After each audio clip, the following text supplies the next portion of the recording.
Is Starfield Bethesda's bold leap into the stars, or one of its biggest disappointments?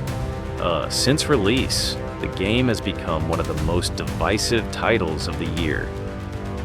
Some players call it a masterpiece. Others, a hollow space sim with nothing to do. I've beaten the main story, pored over side quests, fought countless battles, and sunk more than 30 hours into this universe. And the truth? Starfield is a game of extremes, brilliant in some ways, frustrating in others. Let's break down what makes this game shine and what drags it back down to earth. The divide. The controversy isn't about bugs or glitches, it's about expectations. For some, Starfield is Bethesda's most ambitious work. For others, it's 10 hours of slog before the fun begins. And that's the problem. The opening is brutally slow. You start weak, your oxygen drains constantly, your ship struggles, your weapons barely sting. Without skill points, combat feels like a chore. It's no wonder many Game Pass players bounce off before reaching the good part. Todd Howard himself admitted, the more you put in, the more you get out. And he's right.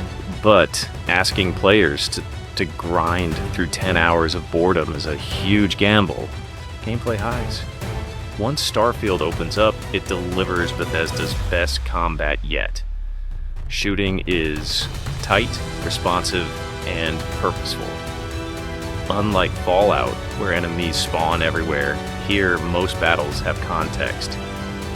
Raiding a pirate base, rescuing civilians, or uncovering secrets in a lab. It feels intentional. The real hook is the talent system. Each level gives you points to shape your playstyle. Sniper, pilot, engineer, hacker.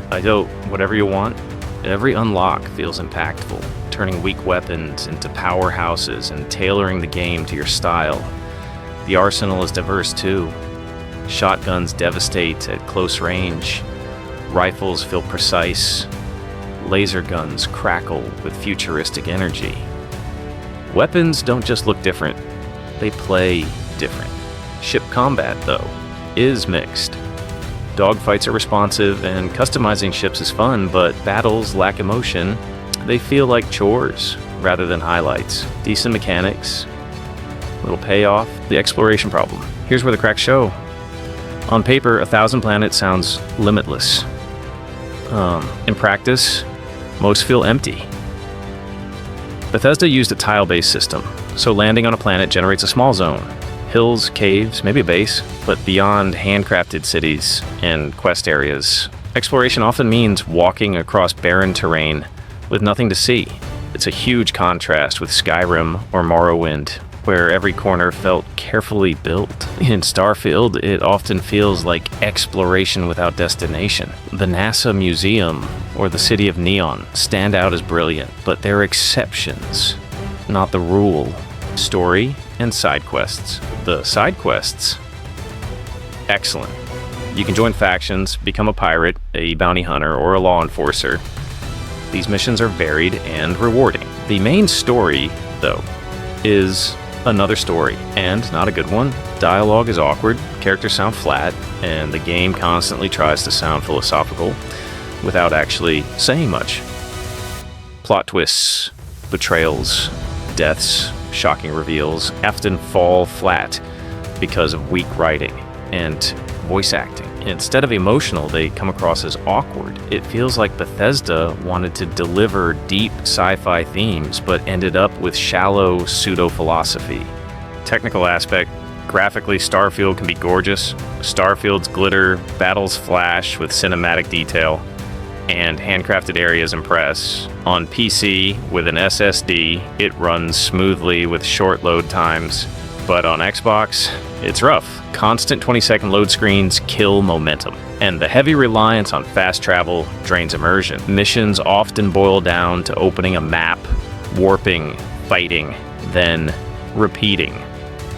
Instead of a grand space journey, exploration feels like a series of menu clicks. Final verdict, so where does that leave us? Starfield isn't a disaster, and in fact, in many ways, it's a good game. sometimes even great. The combat is Bethesda's best, the talent system is addictive, and the side quests shine.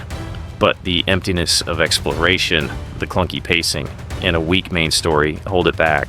As a Game Pass title, it's absolutely worth your time. As Bethesda's next big thing, it feels like a stepping stone. Not the revolution fans were hoping for. My final score, 7.5 out of 10. A game full of potential, flashes of brilliance, but weighed down by its flaws. Maybe future DLCs and mods will make it the masterpiece fans wanted. So, what do you think, though? Is Starfield underrated or overrated? Drop your thoughts below. And if you enjoyed this breakdown, hit like and subscribe for more deep dives into the games that define and divide gaming.